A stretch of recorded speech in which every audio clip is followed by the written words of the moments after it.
innovative type of bitch. Never follow the course, my people needed water, I bottled the source. Yeah, speak my future into existence, manifest my destination while maintaining knowledge and resistance. And I'm a woman of color with light skin. I'll never forget when my privilege gets me and what I might win, but I promise to use my pen to keep writing. I won't throw in the towel until I get my fight in. I push past all of the tragedies, devastations, what's bad for me, just so I can seek until I find it. Until I find it. Yeah, just so I can seek until I find it. Yeah, until I find it. Yeah. You'll feel the ounce, California bud. You'll feel the bounce, California love. You'll feel the ground, under here we live. You'll feel the sound, California kid. You'll feel the ounce, California bud. You'll feel the bounce, California love. You'll feel the ground, under here we live. You'll feel the sound, California kid.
stop for nothing.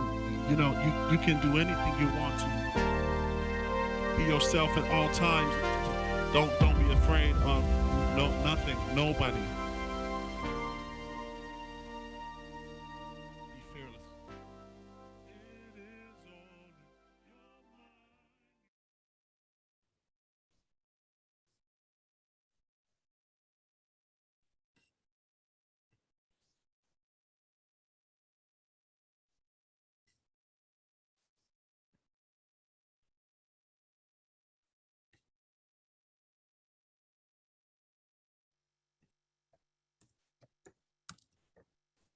All right, welcome everyone.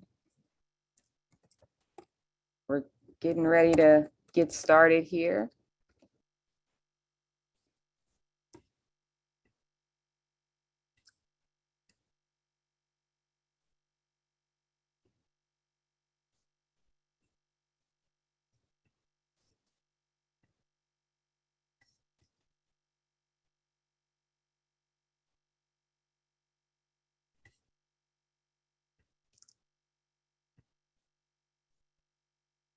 All right, feel free to adjust your view if you cannot see me, but we should have all of our beautiful special guests here on the screen, as well as myself.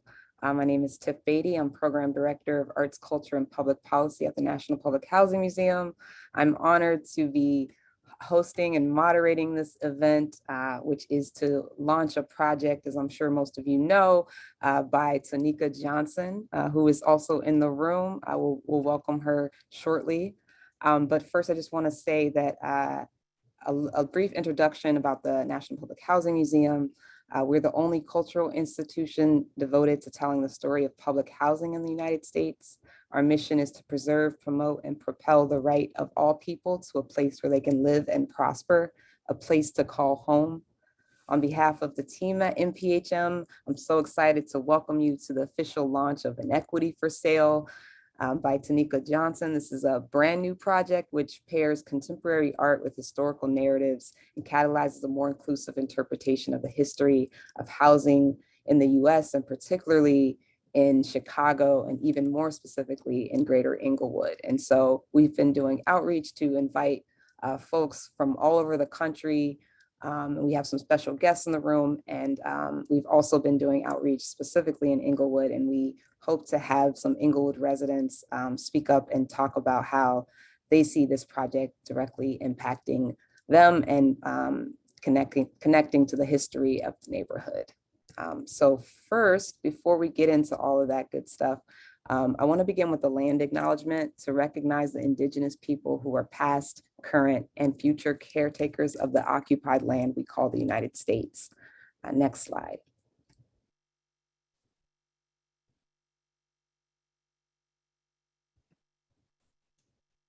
So while you may be coming to this virtual event from many different places, I just want to acknowledge that the land where I sit and where NPHM resides, and also where the Inequity for Sale project is concerned, is recognized as the traditional homelands of the Council of Three Fires, the Ojibwe, the Odawa, and the Potawatomi people.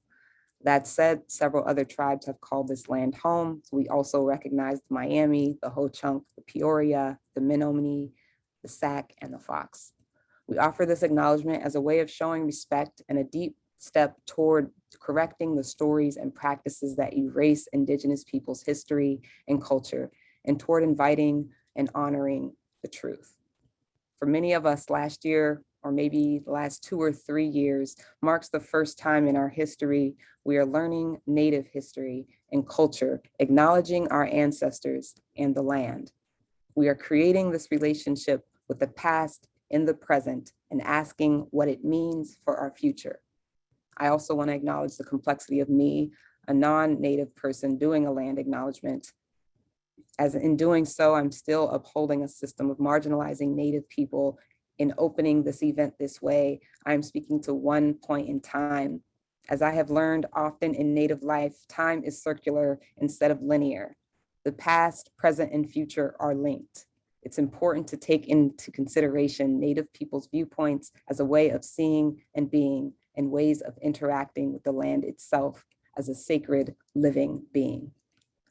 This land sits on water, Lake Michigan, the original highway that connects the people without borders, in many ways explains the tendencies of Chicagoans like Tonika Johnson, who move against and across imposed boundaries to expand our understanding of what's possible and to collaborate with people like Paula Aguirre to build borderless movements.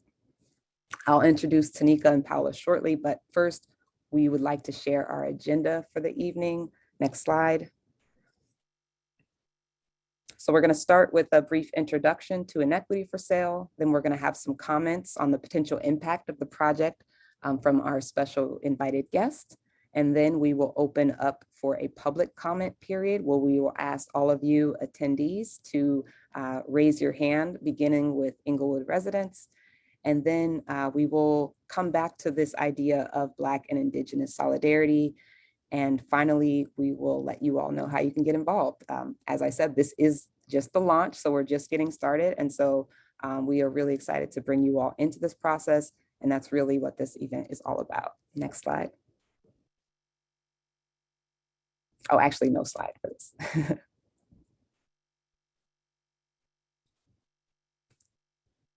You can end the slideshow. All right, so I'm just going to do a brief introduction. Chicago-based photographer Tonika Lewis Johnson is a longtime community activist known for her critically acclaimed Folded Map project, a visual investigation of disparities among Chicago residents that also brought real residents together for conversation. Her work has been exhibited in her hometown at Rootwork Gallery, Chicago Cultural Center, and Harold Washington Library Center, as well as Loyola University's Museum of Art. In 2010, she helped co-found the Resident Association of Greater Englewood, AKA RAGE, with the mission of building relationships and mobilizing people and resources to create positive change. She also co-founded the Englewood Arts Collective in 2017. Tonika was Chicago Magazine's 2017 Chicago of the Year. And last month, she was awarded the 2021 Public Humanities Award by the Illinois Humanities Council. And of course, my personal favorite accolade in January, Tonika was announced as NPHM's 2021 Artist As Instigator in Residence. This residency, which launched in 2019 with artist William Estrada, supports new work that engages the public and challenges the status quo around issues of housing and economics.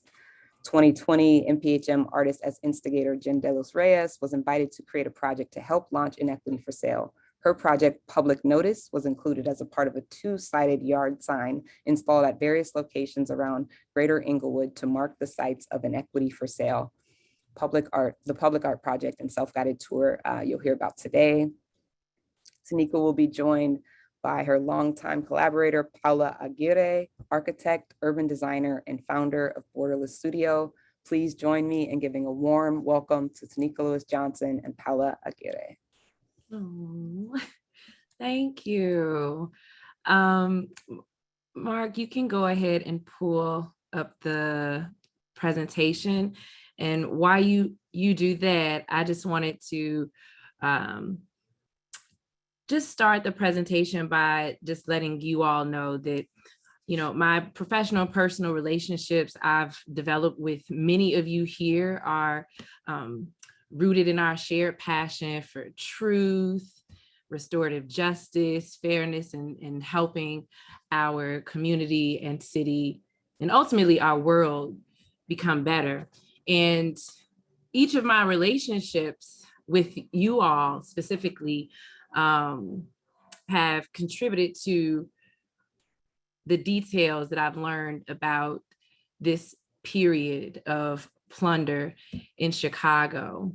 And it helped me understand the importance of memorializing the deferred dreams of Black would-be homeowners while also honoring their resilience.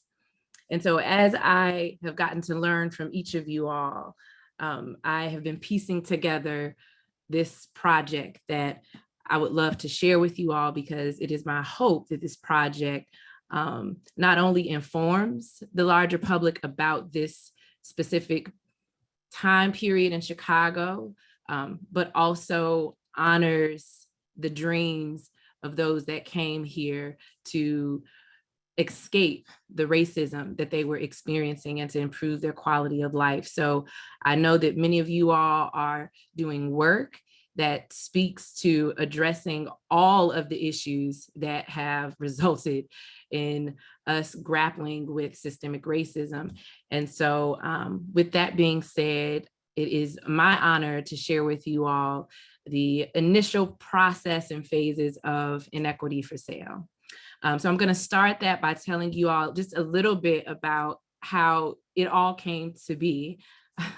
It started with this report. Many of you all are probably aware of this report, The Plunder of Black Wealth in Chicago, 2018. It came out, and it was a very critical report. We're lucky to have some of the amazing people involved in this report with us today. But this really focused on Chicago's period of plunder as it relates to the discriminatory housing practice of land sale contracts. You know, before 2 years ago, I had only heard of land sale contracts, and I've only heard of it as it relates to really a specific community in Chicago, which has been Garfield Park and Lawndale. But it was because of this report and it being a bridge to me meeting Bruce Ornstein and Amber Hindley, the lead researcher. And Bruce Ornstein is the producer of a clip that I'm going to share with you all that corresponds with this report. It was me being introduced to them in this report that helped me understand the devastation this period really did have on Black communities, specifically Lawndale and Greater Englewood. Next slide, please. So how I was introduced to this work was, you know, through a lot of, this report was through a lot of emails in 2018, people letting me know that this report came out, that I needed to connect with Bruce Ornstein. He had this amazing documentary to correspond with the report. And then it evolved into Rage hosting a screening of an episode of Bruce Ornstein's report, documentary called The Color Tax. And this was the date, October 8th, 2019. This is the date that I met Amber Hindley, the lead researcher of the report. And it was an amazing community discussion. We watched the screening of, we watched the Color Tax docuseries, and we had a discussion about this period and how it really began the devastation of Greater Englewood economically. And it was this map that I'm going to share with you all that really kind of intrigued me outside of just the powerful narrative of the documentary. Next slide, please.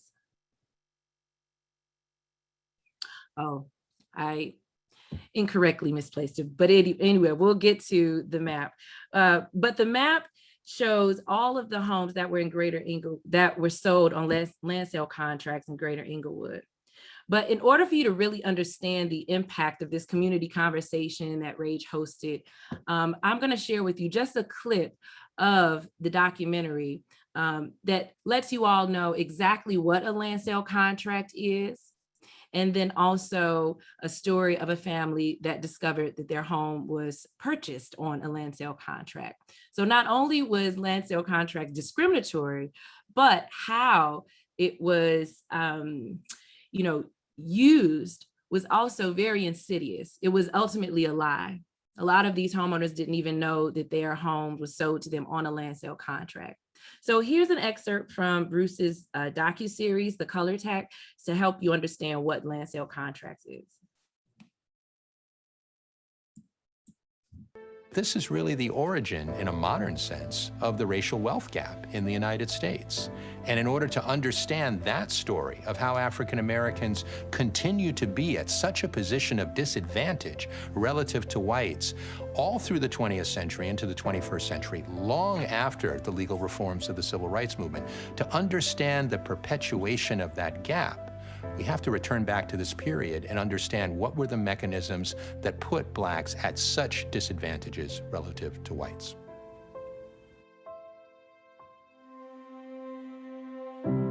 Like many Americans, Sally and Albert Bolton aspired to a home in the suburbs or a better neighborhood inside the city. But in the 1950s, those options weren't open to black families. So they made a down payment on a house in what was called Chicago's Black Belt. For 2 years, they met their monthly mortgage payments on time. Then one day, they received an eviction notice for being late.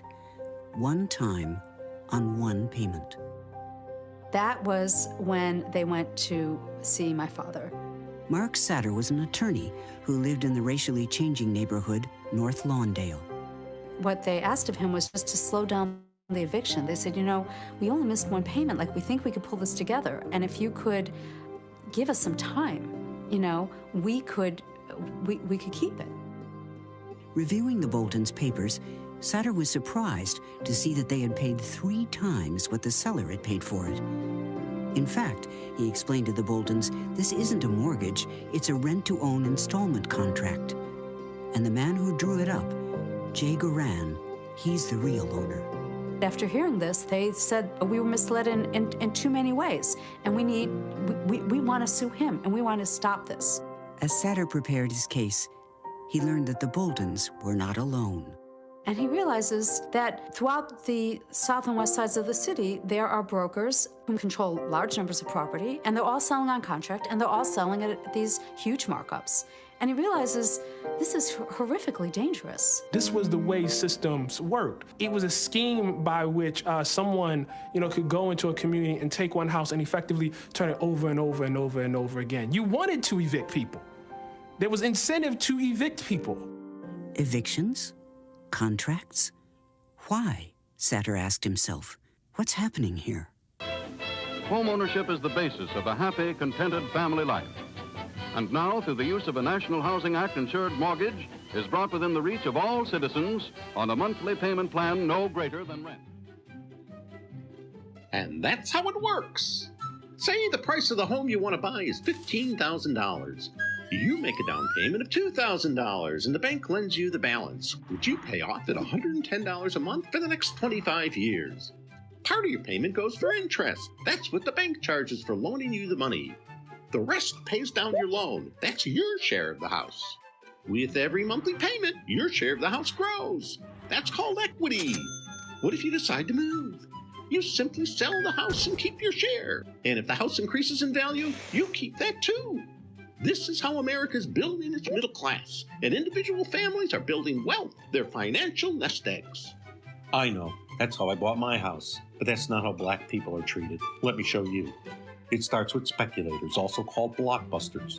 They go into a white neighborhood and knock on doors, telling white homeowners that the blacks are coming. The blacks are coming. Better sell now because the value of your house is going to drop if you don't. I can see your house is worth $15,000, but I'll give you $14,000. Scared, the white homeowner sells. Within days, the speculator hikes the price of the house and sells it to a black family for $27,000. The buyer makes a down payment of $2,000, is obligated to make payments of $252 a month. So why would anyone buy a house at such a high markup? Because white-owned banks refuse to make loans to blacks, especially if they want to move into a white neighborhood. Desperate for a home and having no other options, they go to the speculator. The speculator draws up a contract. You think it's a mortgage, but it's not. A contract doesn't accrue equity until it's paid off in full. Nada. Nothing. No equity. See, it's right there in the small print. Just check the box and sign your name to agree. So what if you want to move after living in the house for, say, 10 or 15 years? You lose everything. Remember, you don't have equity. You don't have a nest egg to borrow against for your child's education, to make home repairs or pay for medical emergencies. And like the Bolton family, miss one payment and you're evicted.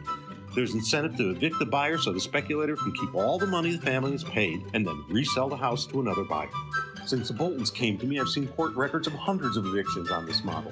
Families on both sides are being built so that the speculators make a fortune buying low from whites and selling high to blacks. Federally insured mortgages to whites, price gouging contracts to blacks. Do you see what this is going to do to Chicago's black families and its neighborhoods? And now, through the use of a National Housing Act insured mortgage. Next slide, Mark. This is really the origin. So the question at the end of that clip is really important. It said, do you see what this is going to do to Black families and communities? Well, we all know the reputation Greater Englewood has, and what we are struggling with as a community is exactly what happened as a result of these land sale contracts. We all know that Greater Englewood is predominantly Black. The home ownership rate is 24 to 27%. 16 schools have closed since 2002, and there has been significant population loss. But it's important to note that at its peak in 1960, when these land sale contracts were actually prevalent, the population of Greater Englewood was 97,000. Today, it's 23,000. Also, in 2000, Englewood's poverty rate was 44%. So one doesn't have to go far to understand how this specific period really impacted a community. So next slide, please. So it was the map that Amber shared at that community meeting that Rage hosted for us to watch the documentary. And it was heart-wrenching because not only were we learning something new and more in depth, but the map that Amber shared helped bring it home. This is a map of the neighborhoods in Chicago that have been ultimately devastated by the discriminatory housing practice of land sale contracts. As you can see, it's heavily populated in Greater Englewood and on the west side, those three communities, Garfield Park and Lawndale. Next slide. But since my work and my home is in Greater Englewood, and I wanted to continue to use my home, my neighborhood, and the built environment to be a platform to learn this history, I want to just focus on this specific map. Amber shared this map, and this map is of Greater Englewood. On the right side is Englewood, on the left is West Englewood. The red dots represent all of the homes that were sold on land sale contracts. This is something I can say all of us in that screening did not know. And knowing this, finding this out was the answer to the question that I was always asking, you know, how did my neighborhood get like this? I understand the home ownership rate was low, but when was it ever high? The reason that's hard to answer is because of this. These Black families thought they were homeowners, and they weren't. So of course, I see a map and I immediately go to Amber and express to her just how amazed I am at this information. And I wanted to know if she had the addresses, because I would love to see if these homes are still around, because if they are, we all need to know, because it is our connection to history and is actual evidence of why neighborhoods like Greater Englewood are struggling with issues. So she was so nice, told me that she was familiar with my folded map project, and she gifted me the information that I was begging her for. And it was from that point that her and I have remained in touch. And I went to most of the addresses on that list that were in Greater Englewood and in close proximity to me. And I found out that a lot of these homes are still standing, and if not, they're vacant lots. Next slide, please. I'm going to just show you a few of the homes that I kind of saw on my cursory research. This home, which is vacant, the Black couple, James and Lula, was sold this home at 6823 South Aberdeen on a land sale contract, October 30th, 1963. And it was sold to them for $12,000, $12,400. The speculator that bought it from the previous white owners purchased it for $6,000. This home is still here. This history is still here. Next slide. This home, which definitely appears to have been vacant for a long time, Black couple Doc and Johnella was sold this home at 6529 South Aberdeen on April 8th, 1963 on a land sale contract for $16,000. The speculator bought it from the previous white owners for $14,000. Next slide.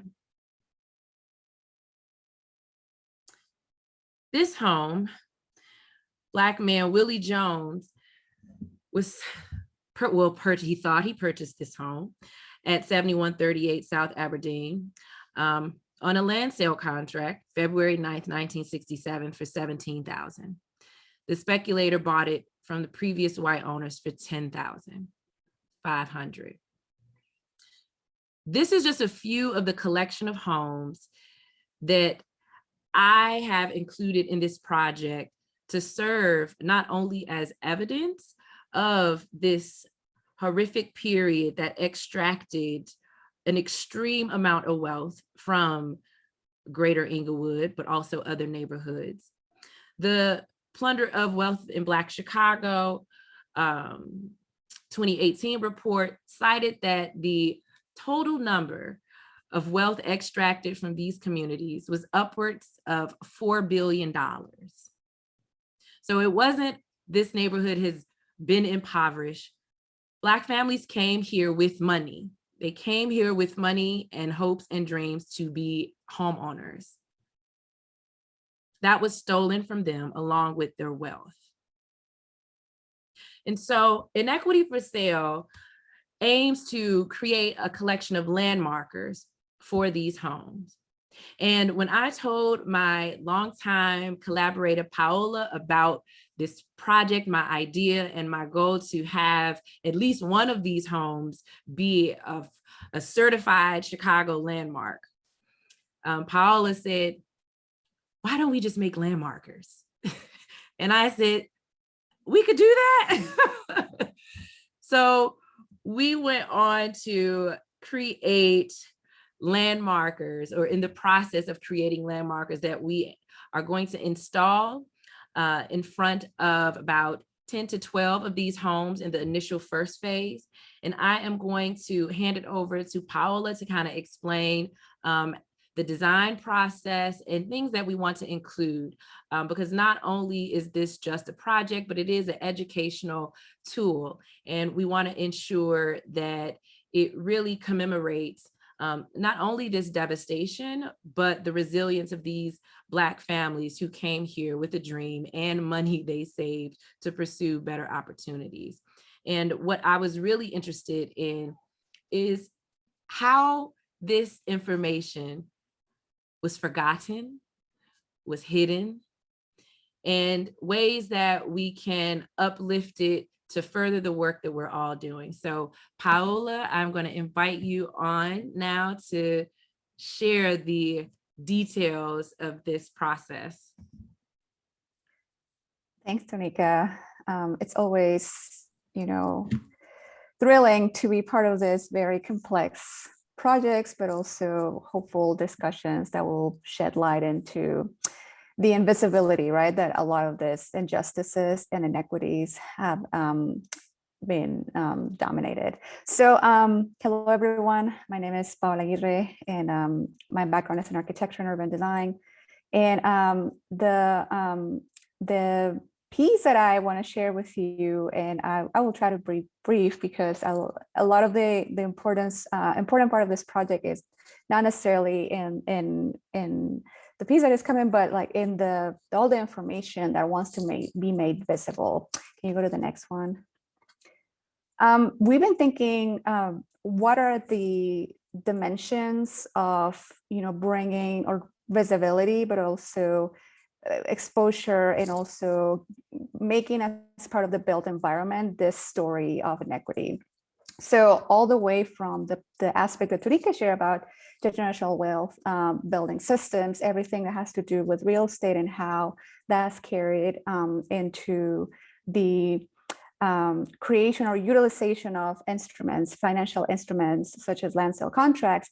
How does that connect with other series of artistic interventions that can help us to just think collectively, reflect collectively about these issues, and that have a very strong impact on the built environment and the people and their lives and their homes.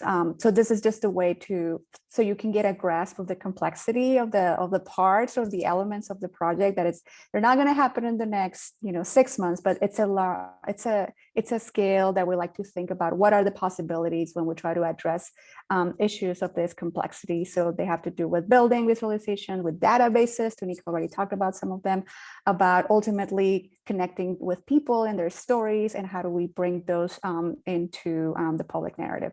Next one. And so we're familiar with these signs. They're all over the city. We celebrate, we bring markers into things that we think are important to be highlighted, or we need to pay attention. Next one, either in the history, either because they're important points of historical moments, or because the physical manifestation of these elements just deserves to be acknowledged, right? So we all kind of agree that marking the places that are important to us, it's a practice that we see often, and when we navigate the city, we encounter those in different shapes and forms. So you might be familiar with some of these forms, either attached to buildings or standalone. There's a system, right? There's an institutional system that is telling us this is important to remember, and this is why, and these are some of the elements that are important to acknowledge.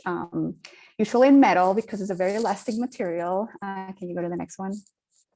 And so we've been reflecting a lot about that and looking into, well, what makes a landmark today possible, right? And if you're familiar with this process, the landmarks designation process has 7 criteria. The 7 criteria are listed on the left, but it's basically celebrating positive things or not necessarily addressing the complexity of issues like the ones that like the land sale contract and wealth extraction for communities, which has become a really important part of the research that has been shared and amplified, especially in the last years. So if you were to put this project through the existing landmarks designation criteria, which you need at least to meet, or buildings or places need to meet at least 3 of these elements, you would not, with this project will not meet the criteria for any of that. So set aside, can you go to the next one? We thought, okay, what does it mean? What does it mean to start acknowledging publicly, visibly, physically landmarking inequity? How do we bring attention? How do we connect the idea of the visual and the landmark and talk about documents and this, the mortgages? How do we combine all this together? Can you go to the next one? And so we've been looking at signage, right? Like we're all familiar with signage. We encounter signage, block club signs, plaques mounted on buildings, for sale signs. So we started to combine and think collectively about all these elements that we encounter in the built environment. Next one. And analyzing, well, what are the physical conditions? How does these homes actually look like? What would be the experience of both residents and visitors thinking and learning and reading? So these are some of the pilot places and examples of homes that are associated with a database that Tonika mentioned previously. And we've been thinking, what is the right presence? What is the right scale? What is the right message into thinking of sharing this information and bring visibility to land sale contracts as a wealth extraction mechanism? Can you go to the next one? So we're in the process of prototyping right now. Is that what does it mean to have this type of of landmarks that can help us to understand, but also engage in conversation.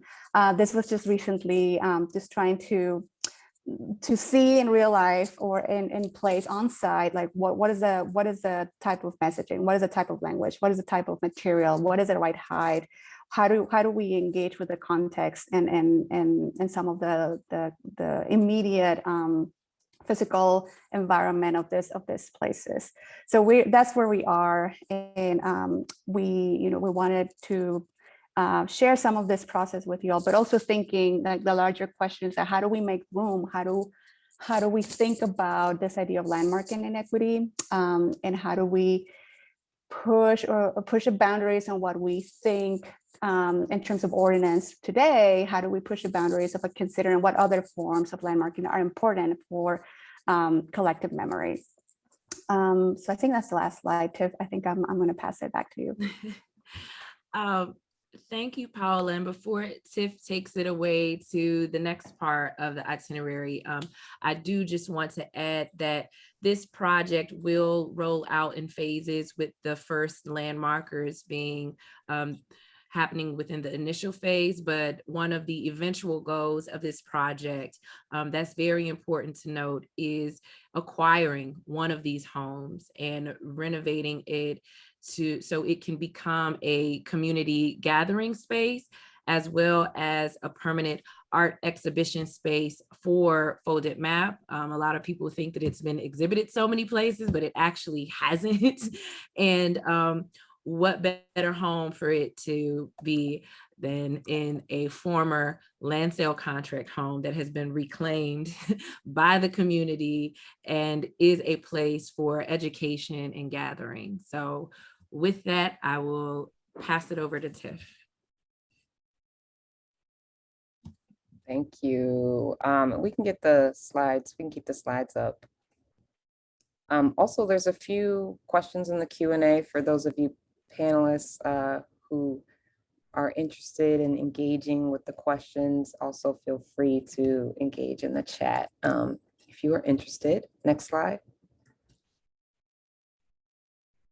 So I just wanted to bring in this quote and just take a breath, just take a pause. We just heard a lot of really impactful information and from two very dynamic artists who are giving us a lot to think about. And so I want to make sure that folks just have a moment to really take this all in, but also just to acknowledge what I'm hearing from Tonika and Paula, which is that this is a collaborative project, and it's also really important to bring many different voices into this conversation. And so the way that we've framed this conversation is as a virtual public hearing, and that we really are interested in hearing what you all have to say. That includes our special guests, but also attendees. So we will talk more about those of you who are attendees, how you can get involved. But first we will start with some folks who are going to bring a perspective that really focuses on the research. So you all heard some of this information, but we have some folks that can go a little bit deeper into some of these points that we are exploring in terms of the historical research and some of the ways that folks are working with this today. So I'll introduce the folks by name and affiliation. We'll also have a screen that will have their names if you're interested in looking up more information about them, as I'll keep their introduction super brief. Each of the special guests will be allotted a maximum of 3 minutes to respond to the virtual presentation and speculate on potential points of alignment with their own current or future work. We'll have the assistance of a timekeeper. Thanks, Will. Will will direct chat you in the chat when your time is wrapping up. And as your moderator, I will give verbal cues to you all panelists as well as attendees to help keep us on track.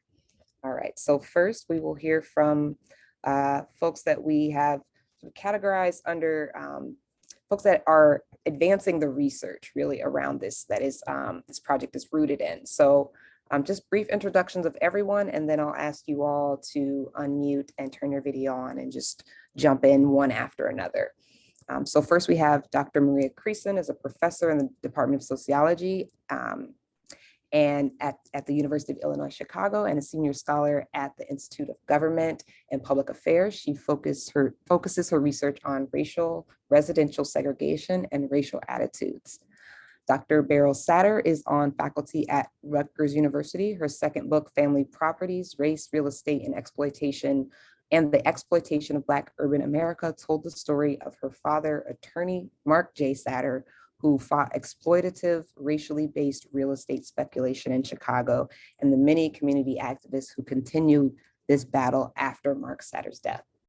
Amber S. Henley is a passionate researcher, educator, and activist. She spent the last 2 years overseeing a research project at Roosevelt University that examines housing discrimination patterns in Chicago's rental market. She co-authored The Plunder of Black Wealth in Chicago, New Findings on the Lasting Toll of Predatory Housing Contracts. And Bruce Orenstein is currently producing the documentary series, Shame of Chicago, The Segregation of an American City. And now I will hand it over to you all for your 3-minute comments, and we will start the clock as soon as you start speaking.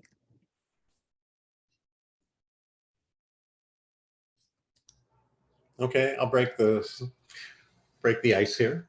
Thanks for having me, Tonika, and everybody else here. You know, the quote that you put up there about nothing that is done worthwhile is done alone. That is certainly the case in this project. And it's really exciting that this is the case in this project because, you know, I had nothing to do with contracts throughout my life. I'm an organizer, a community organizer, and then a filmmaker. But when I've known about the Contract Buyers League and the fight against, you know, contract selling. And when I started to launch the documentary series, The Shame of Chicago, we jumped into this part of the history as the first episode that we wanted to do. And so in order to be able to do that, I needed the help of Beryl Satter, who kind of laid out this history, who brought this history to life nationally through her amazing book, Family Properties, and got a hold of her and started to talk about how can I take your research that you've done on contracts and then turn that into something that, you know, we can watch on film and be more accessible to even more people out there, because it needs to be more accessible. And lo and behold, there's this amazing master's person who was going for her master's at Duke University, Amber Henley. And Amber said, I've got to be part of this project. I want to be part of this project. And she became part of the project and became one of the 4 lead researchers on the project, moved to Chicago and started working on it. And we put together the study and we put together the film. And then all of that kind of circulated up and bubbled up to Tonika. And then Tonika said, we'll do more with this. And it is amazing that what you're doing with this. And it is something that really needs to be pushed further and further. And someone else will come up with some other creative idea based on all the work that we do to help move this movement for justice forward. So this is really an amazing collaborative effort, and everybody is lending, you know, their own expertise to being able to bring this history to life, which informs so much of the way that we live today and the presence that we have today. I don't know how much time we have left, but I want to say that my reactions to the landmarks are a little bit mixed. I don't, you know, I think the story of contracts, which definitely needs to be told, is also a story of great courage in the people who fought the contracts, the people who were in the Contract Buyers League, who fought to stop the sale of contracts and sought justice. And you know, I would suggest, you know, and you've given this a lot more thought than I have. You know, this is my first kind of you know, exposure to the project. But you know, I would give a lot of consideration to the people who fought against the, you know, predatory nature of the contracts. And Thanks, Bruce. That's actually your time. Thank you. That's actually my Appreciate time. it. And fold it into the folded map project. Yeah, and we'll keep talking, obviously. This is just a launch, so thank you. So Burrow. Okay, I'll jump in and try to keep it to 3 minutes. This is so wonderful. I keep thinking of what Tonika said, that these buildings are, quote, our connection to history, that they're the physical connection to history that we pass every day. And I just think it's so important. I wrote the book Family Properties in 2000. It came out in 2009. I spent 10 years on that book doing research on it. And it was a really lonely, process. My brother Paul Satter had saved material about my father after my father's death, and I started the book with that and my research with that, and then I ended up with like about 150 pages of research alone in this book. I mean, you don't have to read that part, but the point is that this story, I'm thinking something else that Tonika said about stories being buried and making them visible. This story, how did it get buried? It's not like with the Tulsa massacre where they literally cut it out of the newspapers, where there was a concerted effort to bury the atrocities that happened there. This case, it was there, but it wasn't clear. And it wasn't clear because it's technical, in part. How do you get a loan? That's a kind of technical question. The other reason it wasn't clear is because a bit of shame, people saying, I should have been able to pull this off. I should have been able to do this, even though the deck was so horribly stacked against them. And Tonika, gave us some examples, a house paid, sold for $12,000 that was bought from a white couple for $6,000, so, between the somewhat technical nature of it and the feeling that it's a personal thing, but it's magnified. And this is something that Amber showed in her research, that it's not, one person buying a house and feeling, I should have made it and I didn't. It was, I found this in my book, this is my father's estimate, that 85% of Black Chicagoans who bought property in Chicago bought on contract. And at the time, in the early 60s, there was about 1 million Black people in the city of Chicago. So this is a massive thing. So I just want to say how much I appreciate what Paola and Tonika are doing to make it concrete, to make it real, to embed it in the landscape. And I trust that they will find, that they're communicators and they're artists and they know how to make this story known. So I'm just thrilled that it's happening. And I want to say, the burial part it's all over the newspapers. Like, it wasn't really buried. That's why I have 150 pages of documentation, but it was not understood and it wasn't adequately framed as a story of expropriation and exploitation. And it was Amber's work, which I think she could talk about next, that pinpointed the amount of money. My father estimated $1 million a day back in 1958, but Amber and her team pinpointed that it came to about 4 billion extracted from this community. Thank you.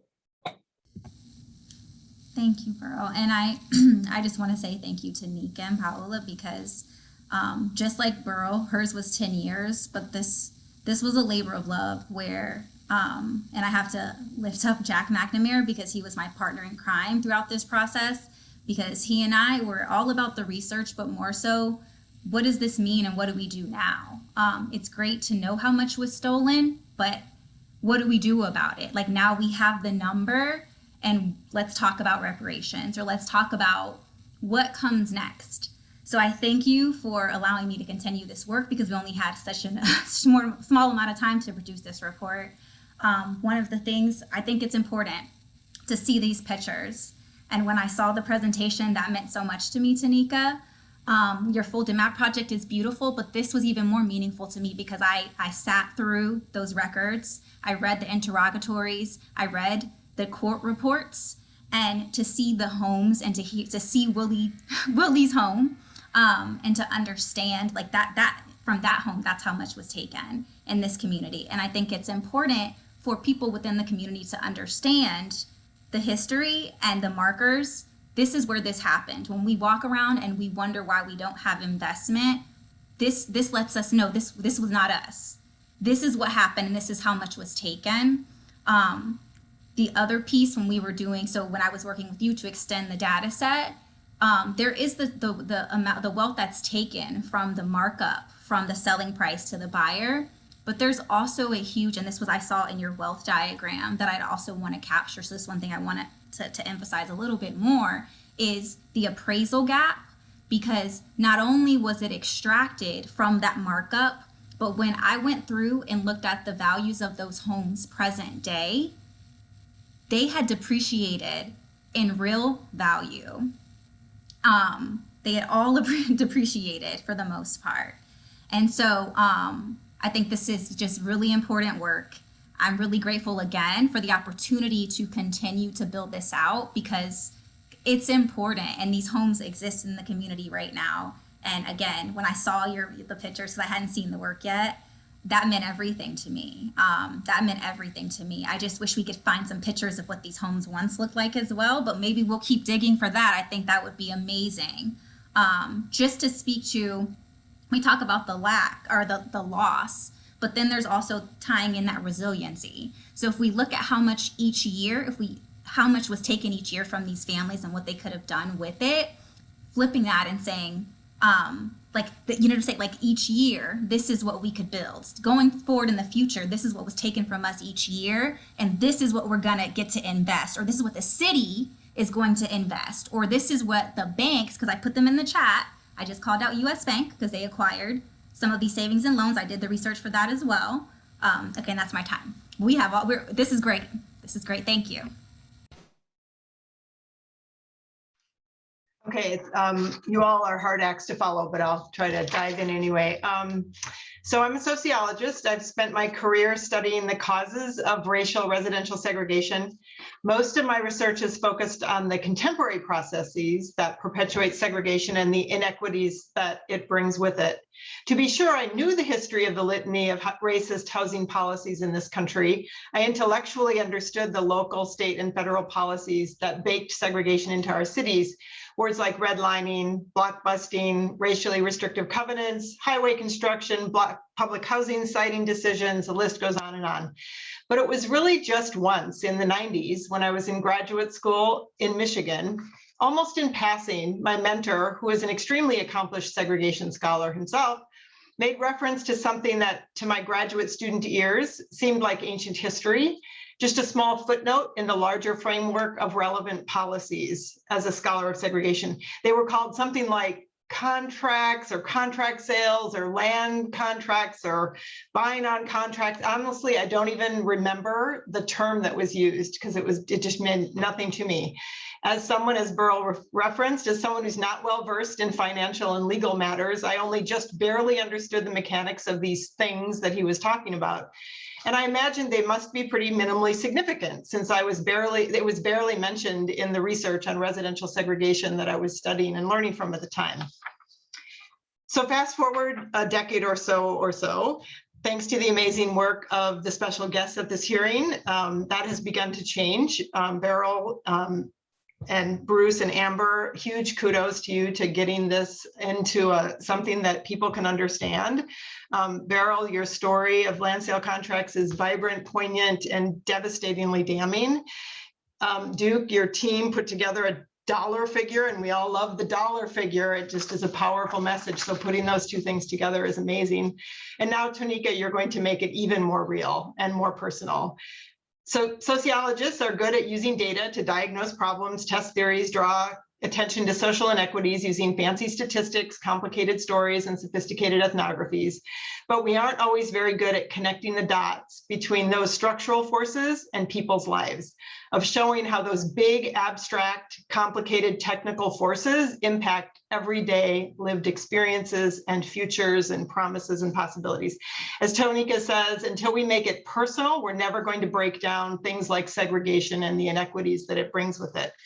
So Tonika, as you all know, has worked her magic for the big overwhelming issue of residential segregation through her brilliant folded map project, taking the simple concept of folding a map to reveal inequities that are perpetuated by segregation. Indeed, using segregation against itself to break it down, as she has said in the past. Creating map twins, school twins, church twins, block twins, all of these working to break down the racist walls that divide us in this city, one connection at a time.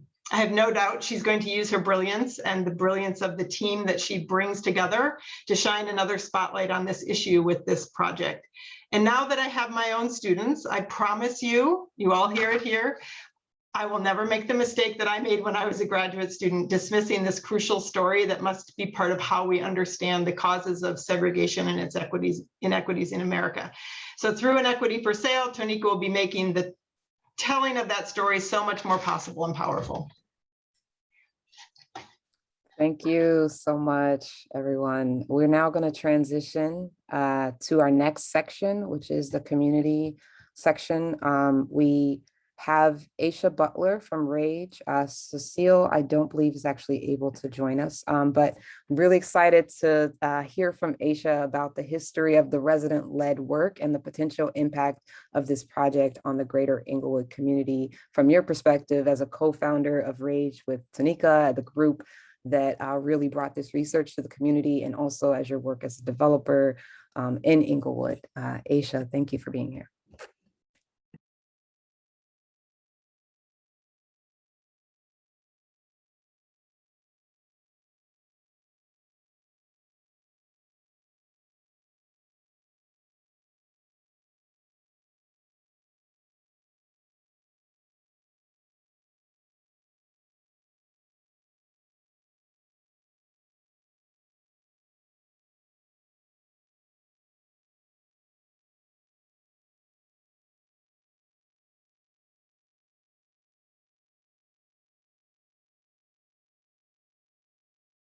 Okay, we lost Aisha, but we'll come back. I'm sure we will find her and we will come back to her. So we're going to actually go to the next section and hear from our city representatives. Oh, sorry, you're here. I am Okay. here. No problem. No problem. We're with you. I didn't hear that. Was it it's my time to do a response? Yes, please. Aisha Butler, CEO, co-founder of RAGE. I think, you know, it's no way to move forward without knowing our history. So I think it's very important to always ground ourselves with our history. And I think that's what our association is about, my history is about. But it's also a lot of examination of history right now. And we're still in these spaces, you know, 40 years later, 50 years later. You know, thank God my grandfather was not a victim of contract buying when he bought his first house in Englewood.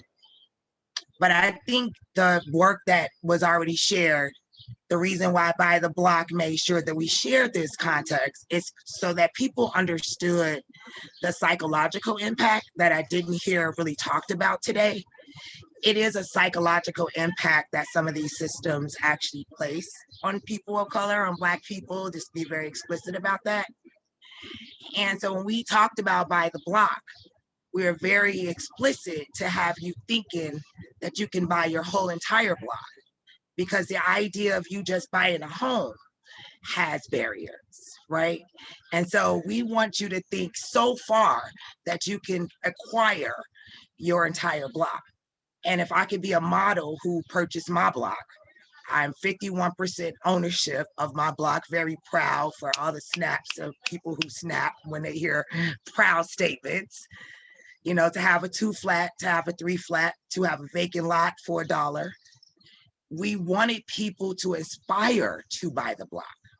So although your great-grandparents, your grandparents told you to probably never to buy a home in Englewood, because it's a possibility it could be taken away from you, we like to give you the inspiration that no, it is possible today. So I'm grateful that it's another historic context to this work. But this is 40, 50, 60 years later. We're in 2021. We have millennials very excited about buying a block, about entering home ownership. And so our work is more aligned there.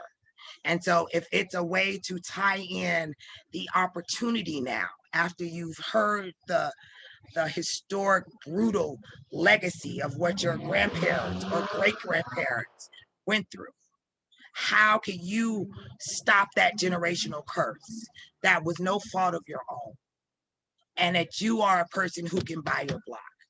And so we went as far, and I'm gonna look at the time, as starting a development company to rehab 2 flats and single family homes, to give people a product that they can actually do. So, you know, I was the chair of the housing task force when we did this, you know, color tax documentary. And my housing task force charged me and Rage to start our own development group, to be the pioneers, the vehicle to encourage home ownership. So to create a homeowner, April 30th, closing on 62nd and Bishop, may not have been a contract buying home, but probably would have been demolished in Englewood. And so I think all of this is still aligned with so many different mechanisms, so many different things that we're doing, and just proud that our work was really the basis to start this project. If we didn't exist, this project, Inequity for Sale, would not exist. I wouldn't have known Bruce, wouldn't have known Amber. We wouldn't be connected through this work. So that's my right. comments from the community in my backyard. That's right. Thank you so much, Aisha. We're glad you were able to join us today. Okay, we're gonna keep it moving. We're just a little bit behind time, but I'm confident we're gonna get through it all. So thank you for sticking with us. So now we're gonna turn it over to our representatives from the city, our aldermen, to talk a little bit about how this project could potentially impact policy conversations. Stephanie Coleman of the 16th Ward and Andre Vasquez of the 40th Ward were chosen to lead a city council reparations subcommittee charged with finding a way to make amends to descendants of enslaved Africans. So in addition to the impact on your constituents, we're interested in hearing about this reparations subcommittee and if there's any potential impact that you could see on that work. Thank you, Alderman Stephanie Coleman and Alderman Andre Vasquez for being here. Thank you, Tiff. I am unable to start video. We had just a little power outage. I was on and now I'm not, but as long as you can hear me, that's all that matters. So if you want to allow to turn on video, that will be great. I believe my vice chair is here. Alder Dre. Yep, I'm here, Chairwoman. Nice. So let me just commend Tonika, Tiff, the entire team, Amber, I think the light bulb has just gone off. I think we have an agenda for the subcommittee on reparations. It just came to me, aha, Englewood and North Lawndale will be our pilot. When we talk about the disparities and what has happened on the South and west side of Chicago, how appropriate I often say the biggest crime that has been committed in our community, other than land sale contracting, has been disinvestment. And if by way of the subcommittee on reparations, to having that chance at generational wealth so that our young people will understand and know the only way we can heal the land is by buying the land, owning the land. And you can only own the land if you buy the block. The psychological impact that Asia was speaking of when young people, you know, my why are young people, right? We do what we're doing so that Asia's daughter will have a better chance, so that Tonika's daughter and our grandchildren's children will one day have a better chance. And if it happens by way of the subcommittee on reparations, which should have been a commission, but we're gonna leave that there. But on the subcommittee on reparations that Vice Chair Vasquez chairs with us. We had our inaugural celebration a couple of months ago, and we need your support. We need to let others know what repairing what this means to repairing those injustices and those disparities that has happened to Black Chicago, how the impact has when communities like Englewood and West Lawndale and, Gage Park, back of the yards, when we look at the beautiful housing stock, as Tonika showed, from 68th and Carpenter, 65th and Carpenter, these beautiful homes that were once homes to families that are now vacant, and lots of it is in 16th Ward and the 20th Ward.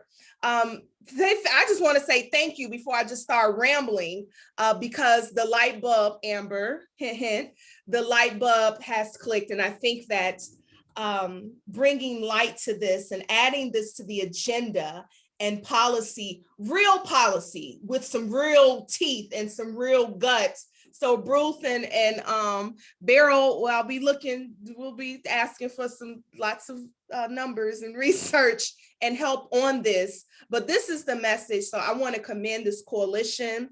I want to start my video because I want you all to see how excited I am that we got, you all said it. You nailed it. This is what reparations, this is how we start the conversation and looking at the inequities in the city of Chicago on our local level.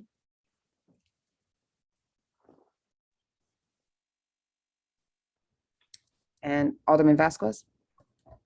Yep. Thank you. Can you all hear me? Yes. Yes. Thank you so much for the National Public Housing Museum, Tonika, who high school friend, along with the researchers, the Folded Map Project, and everyone here.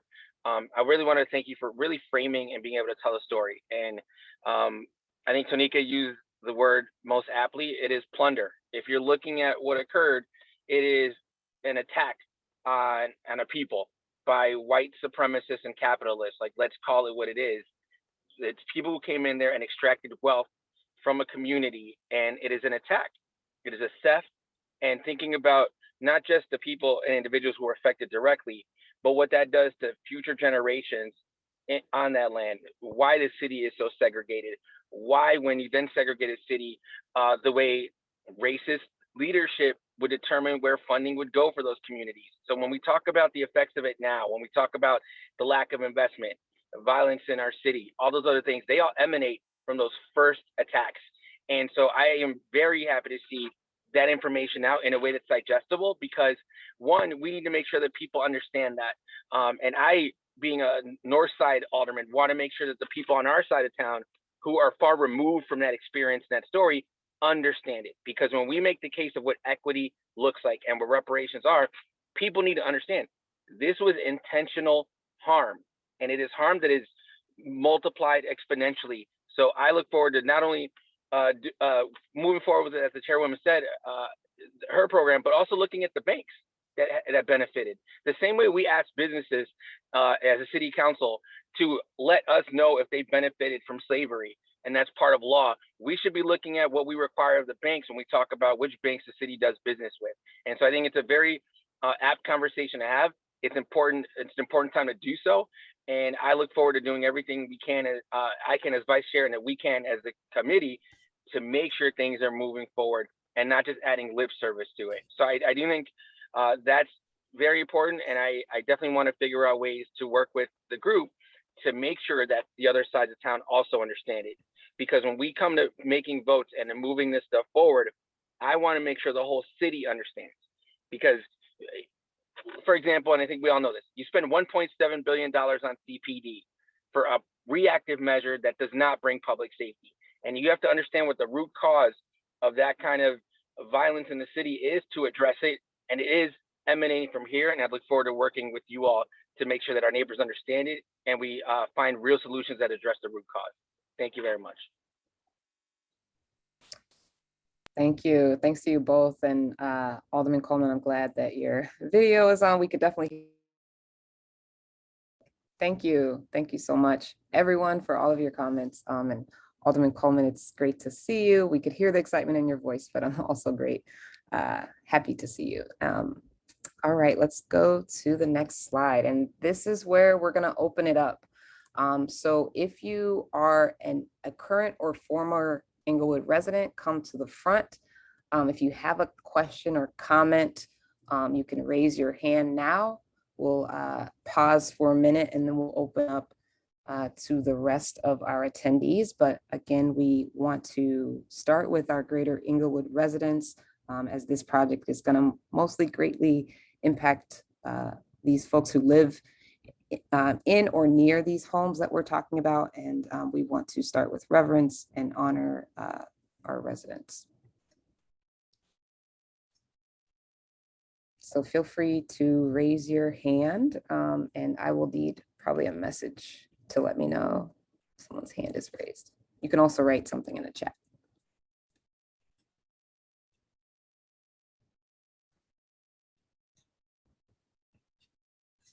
I know I saw a couple of people on here earlier. They may have fallen off. So we're going to open it up to our general comments. Anyone, that means you, yes, you. If you would like to make a comment on how you see this project having a potential impact, even if you already wrote it in the chat, we welcome you to raise your hand and voice it out loud. We welcome you into the space. And we can also turn on your video, I believe. So just go ahead and raise your hand and we'll acknowledge you. All right, it looks like we have Helene Gale up first. So I will turn your, there you are. Whoops. I guess you can't, I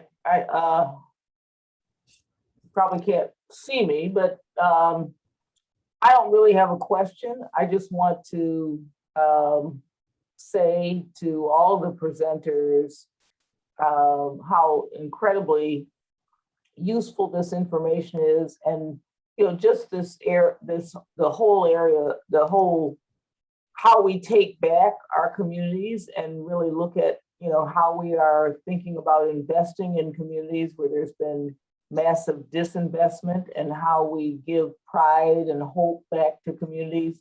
I just think listening to this has been incredibly impactful. For those who I don't know, had the Chicago Community Trust, and we're really focused on the issue of how do we look at practical ways of closing the racial and ethnic wealth gap.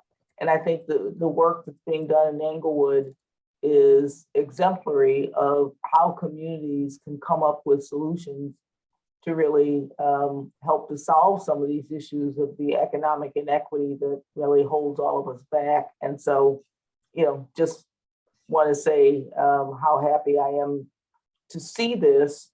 It's going to take a lot of work from all of us, but these are the kinds of things that I think give hope to communities. So just to again applaud the commitment and the innovative thinking that's going on in Englewood. Thank you so much. Okay, we have Andrew. I don't want to butcher your last name, but I'm going to unmute you to talk.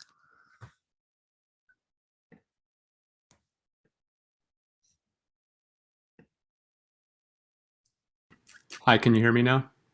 Yes. Hi, my name is Andrew Carl. Thank you guys so much for this presentation, and thank you, Tonika, for this amazing project. I guess my question, and again,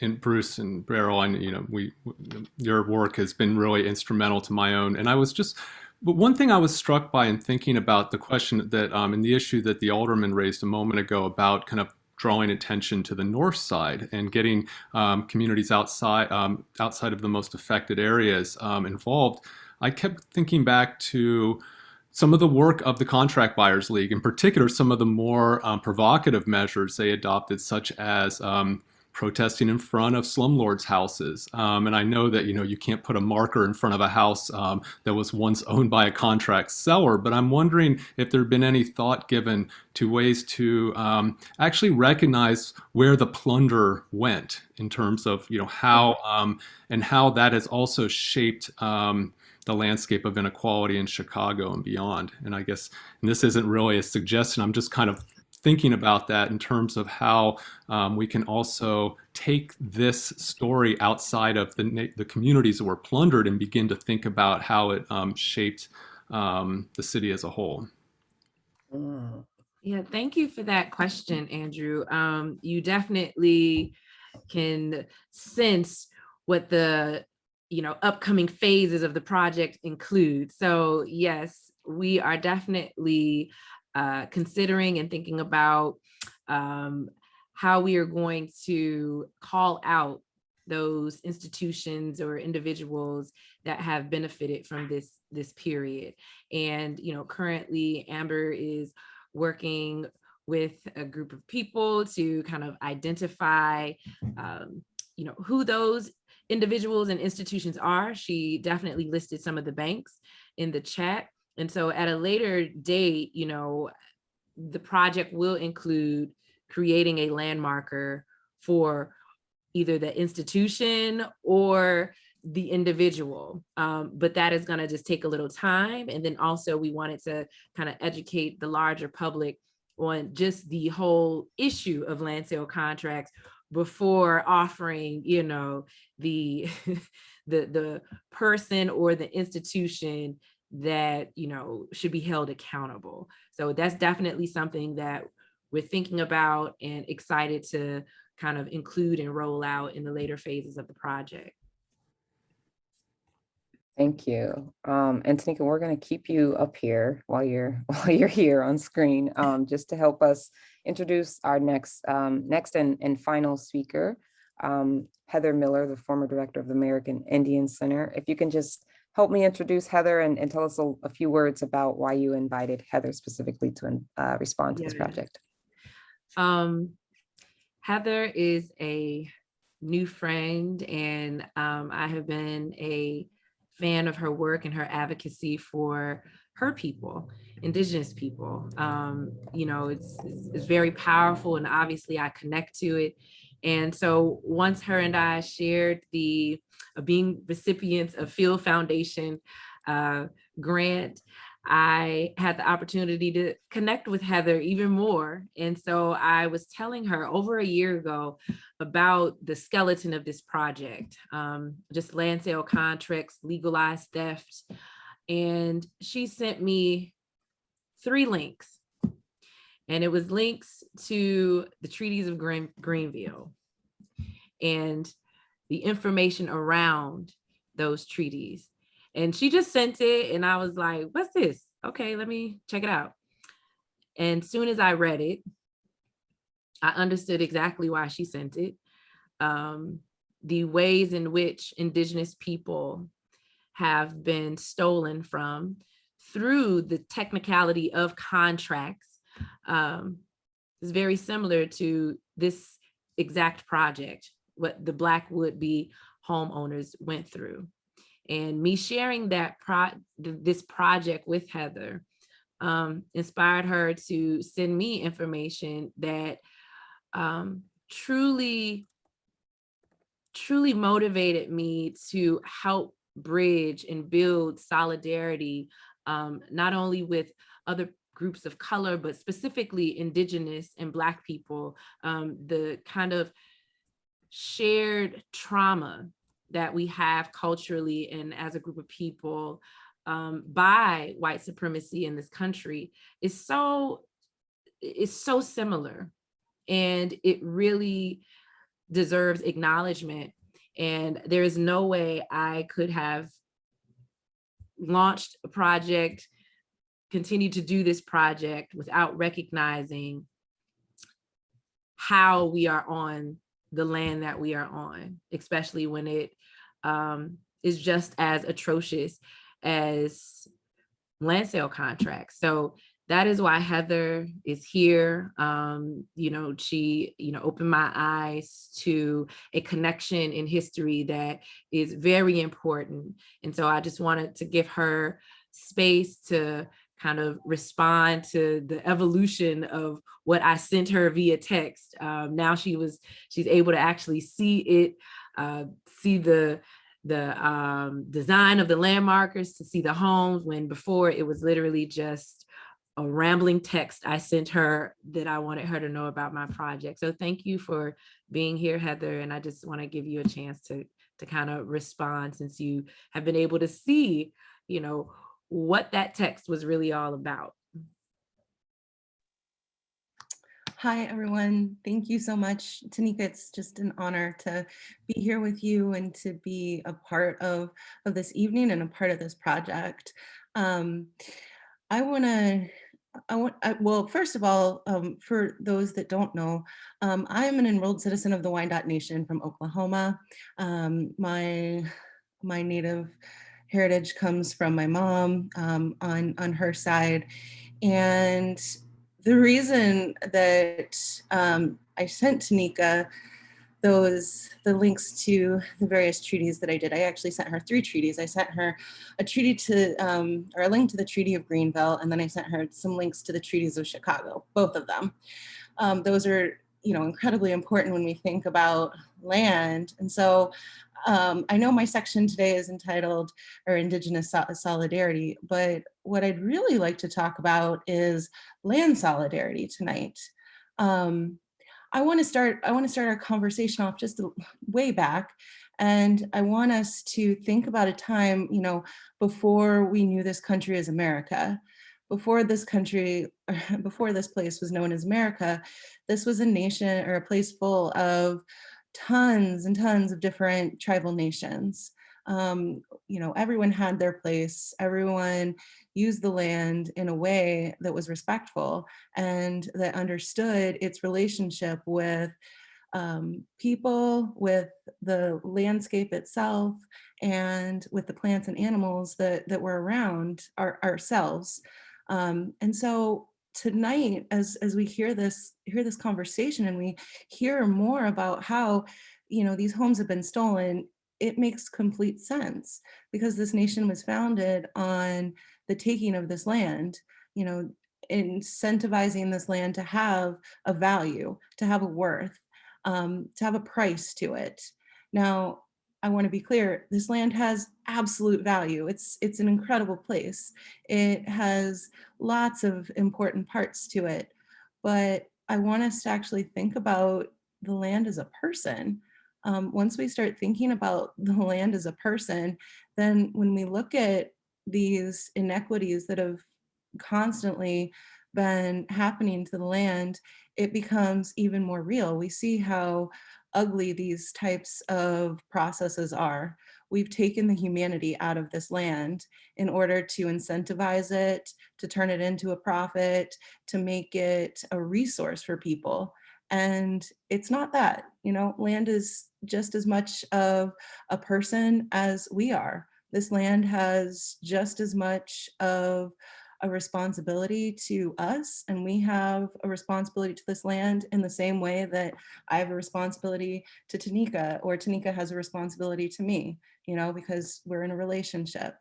And so when we think about how all of our communities have been historically and marginally put to the side, it's because we've taken the humanity out of our land. We've turned it into a profit. We've turned it into a way to devalue ourselves, because we've devalued the land itself. So when we think about ways to be more inclusive, to think about how we honor this place and how we are in solidarity with one another, really, we've got to remember that we also need to be in solidarity with this land. We need to remember that it holds a special relationship with us too, and to be respectful for that piece that it brings. So I just wanted to remind us of all of those pieces. If you guys, or if everyone wants to do some more reading and research after this, I really invite you to go research the Treaty of Greenville and the 2 Chicago treaties of Chicago. Read through those. That gives you a sense of how this land was taken away from the tribes that we acknowledged at the very beginning of our conversation. That helps you understand, why we're in this position, and how we can maybe rethink the way that we are in relationship with one another, but also this ground, this place that we all call home. So thank you. Thank you, Heather, for that reframing, really, just to think about the land and land solidarity and solidarity with land. Yes, we appreciate it. All right, well, we are coming to the end. We are actually at time and we're doing really well. And so I am gonna just steal a few more moments of your time if you are willing to hang on just to talk about what's next. Because again, this is the launch. This is really just the beginning. And so we are really excited for you all to really get involved. We have started an Instagram. We're at Inequity for Sale. You can also follow the NPHM and Tonika and Paula and all of us. We're so excited. We're always talking about this on our social media. So we're happy to engage you there, as well as at the email that you were emailed as a part of your registration for this. You can reply directly to that. And continue to have this conversation with us that way. Specifically for Englewood residents, we want to invite you to actually give your story. We are using a lot of the numbers at this point, and we really are interested in connecting with the narratives, with the people that some who are still living, that are still living in Englewood, that still have memory of this. As a site of conscience, the National Public Housing Museum, we are very interested in connecting place and memory. And to be a force in the present to address the issues of the past. And so oral history is one of the methodologies that we use and employ to do this work. And it really is powerful to think about Aisha's call, which is really to think about the psychological impact and the potential of developing a radical imagination and seeing this as an opportunity to really engage with this history and with these stories and to give folks a platform to tell their stories. So we believe in oral history as a methodology to do that work. And so we are happy to work with you all. There should be a link in the chat. I don't see, could you guys drop the tiny URL / Englewood home? Folks can also type that directly in their browser, but just to make it easy, we can drop that in there for you all. Really, this is the conclusion of our presentation. Again, we want to continue this conversation with you all. And as this work is being made, we will continue to give you all updates, both through NPHM channels and again, through all of our social media. And so once again, we just want to bring folks back into the space. If you could turn your camera back on, all of you lovely special guests, thank you for being here. Tonika, thank you so much for guiding us, for being the light to guide us through all of this information and making it something that we can really take in and appreciate as you are so gifted and talented in doing. And thank you, Paula, as well for all of your work on thinking about monuments and how we can landmark inequity, to steal your phrase. And yes, everyone for being here. We just appreciate you and we hope to continue talking to you. Yes, we definitely will. So yes. Until the next time. Bye. Thank you, everyone. Bye. Thank you. Bye, everyone. Thank you.